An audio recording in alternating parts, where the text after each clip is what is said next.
A todos os ascetas se põe a questão de serem ou não porta-vozes na qualidade de professores de outras pessoas. Será possível ensinar a outras pessoas algo que eles próprios não conhecem? Conseguirei alguma vez explicar a alguém como é que sabe um morango se esse alguém nunca provou um morango? É por essa razão que muitos ascetas simplesmente não ensinam por ser tão difícil. O facto de Shakyamuni se ter decidido a ensinar publicamente e com o seu talento e através do uso de palavras ter descrito a experiência da sua iluminação foi um acontecimento importante na evolução desta religião.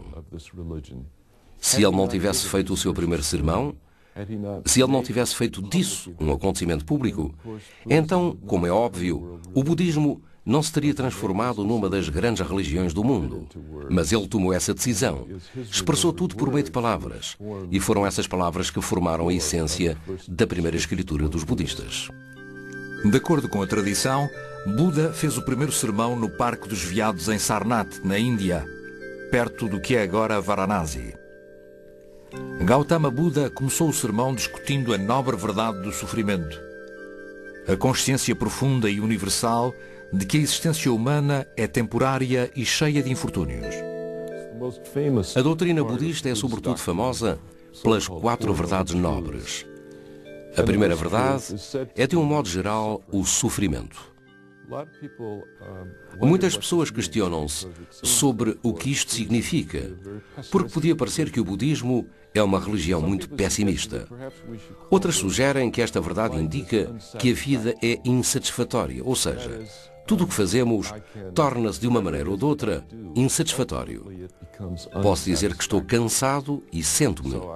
Depois afirmo que estar sentado é maravilhoso, não se sofre. Contudo, se ficar sentado num avião de Londres para Chicago, direi certamente que estar sentado não é satisfatório. Nesta medida, os budistas afirmam que seja o que for que façamos, a insatisfação acabará por instalar-se. E o sofrimento advém do facto de querermos o contrário. Os budistas dizem que temos de lidar com o facto de as coisas serem assim. E como é que nos livramos disto?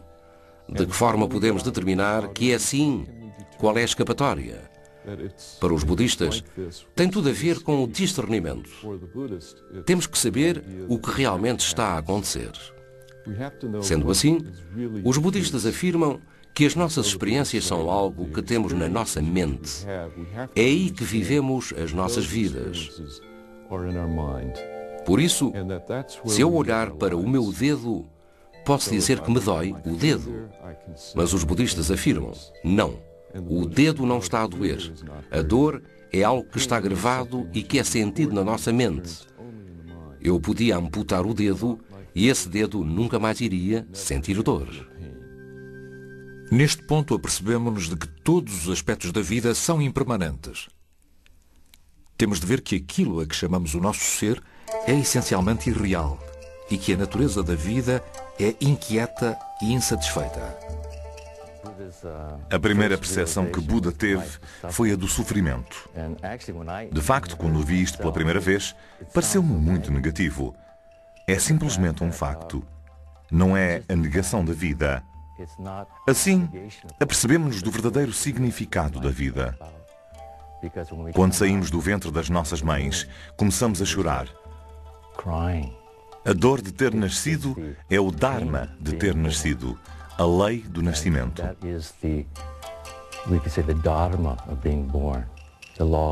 Nesse sentido, não é uma perspectiva negativa.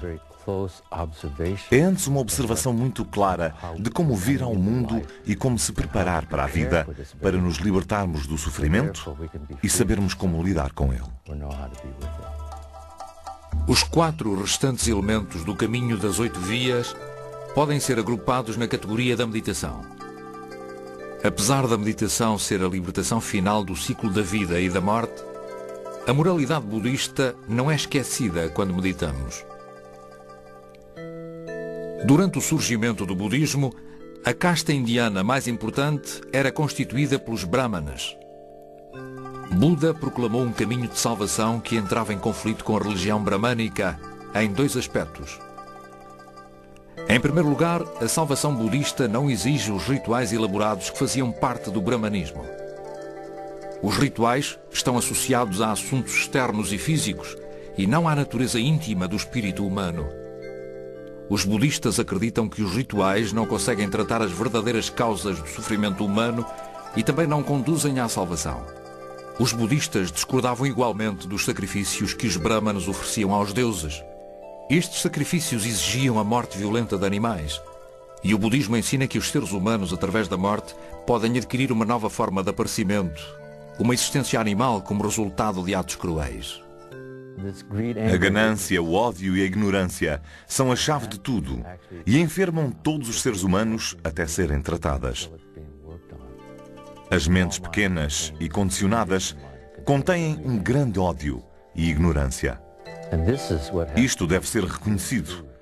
E quando finalmente o é, apercebemos-nos de que estamos em harmonia com o nosso semelhante e também com os objetos, tanto objetos animados como os inanimados. Nós e eles formamos um todo. Deste modo não desejamos matar ninguém, porque também estaríamos a matar-nos a nós próprios. É este o processo de estudo, de meditação. Começar a compreender este aspecto tão importante, já que somos muito bons a fazer todo o resto. De facto, toda a sociedade e as culturas são como uma forma de conspiração contra o espírito. O que sinto é que, à medida que nos aproximávamos do ano 2000, o número 2000, só por si, já fazia as pessoas sentirem falta de qualquer coisa. Os 5 preceitos do budismo podem ser entendidos paralelamente aos 10 mandamentos. Podem ser traduzidos da seguinte forma: não matar seres humanos ou animais, não roubar o que não nos pertence, não difamar nem mentir, não levar uma vida dissoluta, não beber bebidas embriagantes ou tomar drogas. A doutrina budista salienta constantemente que o nosso destino é o resultado das ações passadas. A fealdade, as deficiências ou deformações físicas, a doença ou má sorte devem-se aos nossos próprios atos do passado. O karma é basicamente a ação, ou seja, a lei moral de causa e efeito. Tudo tem uma causa e um efeito. Nesta medida, na meditação, tentamos libertar-nos desta causa e deste efeito, construindo um buraco por onde podemos espreitar. As pessoas falam como se o budismo ou o Buda Dharma fosse diferente de se tornar uma pessoa de bem. Quando nos queremos tornar pessoas de bem, quando queremos fazer o bem, tornamo-nos num objetivo. Temos o objetivo de sermos bons, de sermos aquilo que pensamos ser bom, e devemos inclusivamente transcender tudo isto. Sendo assim, no budismo Zen, não nos tornamos uma pessoa boa, mas sim um ser humano. E quando nos transformamos num ser humano, então adquirimos a nossa natureza. Reconhecemos a bondade natural em nós próprios e nos outros. A bondade não é fazer boas ações para as outras pessoas, mas sim adquirir individualidade.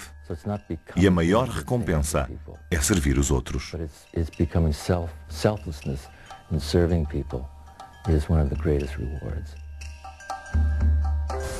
No entanto, a existência enquanto ser humano é um grande privilégio, já que só um humano consegue produzir mérito no karma.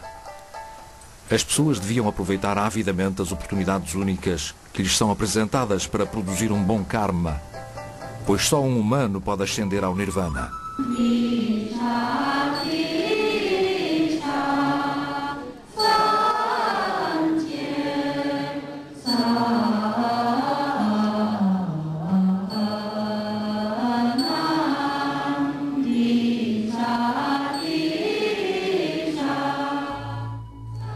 No pensamento popular budista, não são apenas o amor e o ódio que são transportados de uma vida para a outra.